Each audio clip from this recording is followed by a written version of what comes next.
struggle against white supremacy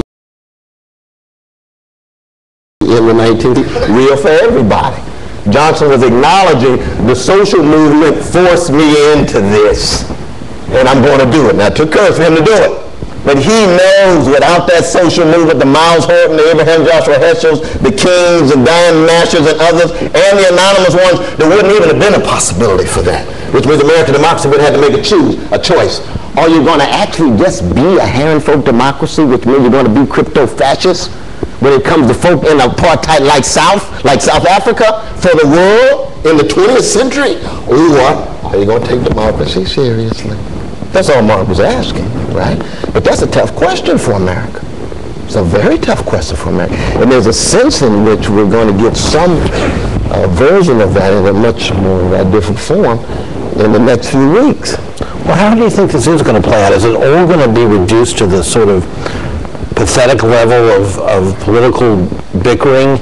How can this be brought up to the level where people actually remember who Dr. King was, and we don't get into the sort of who shot John among politicians, Obama included? What's going to elevate this? What can elevate this? I just think we have to have fellow citizens come forward and try to tell the truth about the situation. You talk about Martin's contribution, you talk about Johnson's contribution, you talk about the various contributions of various citizens of various colors, because people are so willing to be, I mean, we're gullible, so willing to be manipulated, but people just need to know the truth. People just need to know the truth. So when the black Roy Johnson didn't do anything, that's not true. He was an ex-white supremacist. He changed his mind. He became courageous. He made a major contribution on the legislative front, right? Right, no doubt about that. Was King just a great speech maker? Was King just out there mobilized? No, King actually had an organization. That's very important. A. Philip Randolph and others had infrastructure on the ground. And then he seized the imagination of young people. So people from New York went to the heart of Jim Crow South, disproportionately Jewish students. Of course. At that time, you see. They couldn't believe this is America. Black folks said, yeah, we've been living this for a long, long, long, long time. Where you come from? Oh, we from Russia. And our grandparents just got here 40 years ago, and America we know is qualitatively different than this. Yes, that's why we have a different view about America than you do. That's what America is, a place of a variety of different peoples, different angles of vision, different perspectives, and so forth.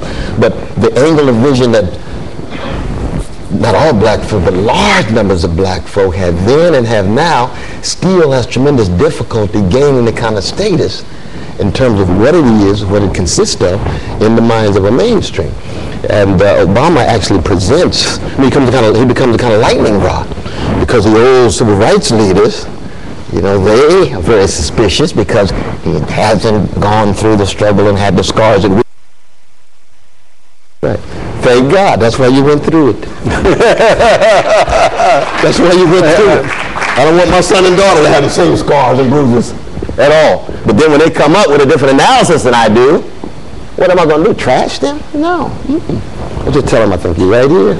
I think you're wrong here. They come back, no, you're old school. You're right here. You're wrong here. That's how Socratic dialogue proceeds. That's how it ought to proceed within the black community, within larger white community, brown, Asian, and so on. But I think the sad thing is that, I mean, the crucial role of mass media today, and the distortion, what are the prime distortions? And I want to talk a little bit about pop culture and hip-hop and that whole element of which you're so involved in. For example, the debate about is Obama black enough? Yeah, so talk about that. Yeah, you see, in the black press, it was never a question of phenotype at all. Had nothing to do with his loving white mother, nothing to do with his African father. Black enough always means bold enough. Are you bold enough? Clarence Thomas is phenotypically, beautifully black. He's not bold enough. He's a right-wing conservative who sides with the strong against the weak. That's not popular in the black community. And then it's a question of principle. Thurgood Marshall was beautifully black.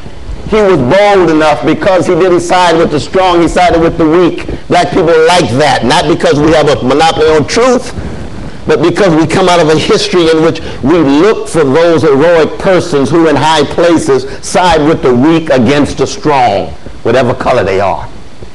whatever color they are. It's a matter of principle. But you look in a white person, oh, should he deny his mother? And so what you talking about? Arnold Clayton Powell looked like the Puerto Rican. Throwing his hair around as white as he can be. Black people loved him. How come? He was bold enough, which made him black enough. It's a very different kind of discourse. But also, there's a lot of the white mass media that was raising the question about whether Obama was black enough. Yeah, like they got some authority and point of reference. Lord. But they make Clinton black, see. They make Bill Clinton black. Very interesting. Yes. Now you ask the young brothers and sisters who went to jail under that crime bill, or you ask the poor people who dealt with their welfare bill, you say, oh, wait a minute, Mr. Clinton, you can play your saxophone if you want. We got Lester Young and Coltrane to take care of that.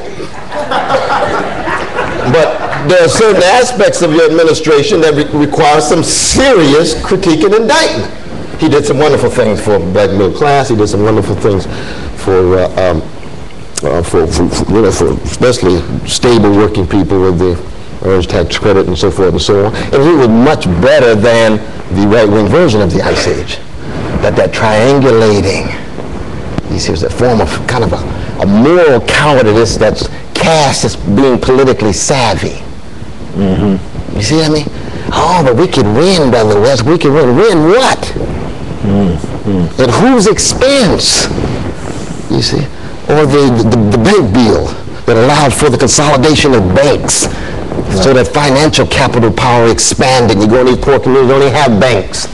They got these check cashing centers that take 21% of your check, and you're already dealing with low wages because wages are such a low priority as the city becomes the place, this is under Giuliani, the place for the middle class tourists around the world, and it cleans and manicures and deodorizes the city. Well, what happened to the human beings who were dealing with the funk in the city? Well, nobody knows. They just disappeared. Really? All of them just disappeared all of a sudden. What's going on here? And yet, you know, he was running for president based on 9/11 and that. You say, good God. It doesn't seem to be going. Brother, really? Is this your program? This is the basis of your candidacy? New York City and 9/11? I mean, again, I'm not dehumanizing the brother. It's just, God. Let's be honest about it. I can't disagree. Tell me about, there was an incident that happened this week involving your friend Tavis Smiley, who between the Iowa and New Hampshire votes went on Tom Joyner's show. I listened to it, but you can probably describe it better than I can. What he said that got him into hot water with the African American community. So he raised questions about Obama, not the type we've been talking about so far. Can you? Well, first we just want to recognize who Tavis Smiley is. He's one of the most important figures coming out of the legacy of Martin King within the context of postmodern mass media conditions, which means that, of course, at the center now, so much of the discourse these days has to do with mass media. And he's someone who's decided to be part of King's legacy, but recognizes someone of a younger generation that he's got to hit mass communications head on. So he does radio, he does TV. He has a PBS talk show one right after Charlie Rose Loose in New York. He didn't he work for Tom Bradley in L.A.? He's probably in his early to mid 40s. That's right. And then he moved on to BET. Right. But Bob Johnson had a class with Bob Johnson. I just saw Bob Johnson 2 nights ago and gave him a hug, but he knows we were in fierce agon. That's the way he treated Brother that word for that. Then he went on National Public Radio, and it now has a radio show. But I say that to set it in context because Tavis initiated a covenant movement. It's a covenant movement that flowed out of the State of Black Union. There's been 9 gathering State of Black Union. It's the most watched show on C-SPAN here and around the world.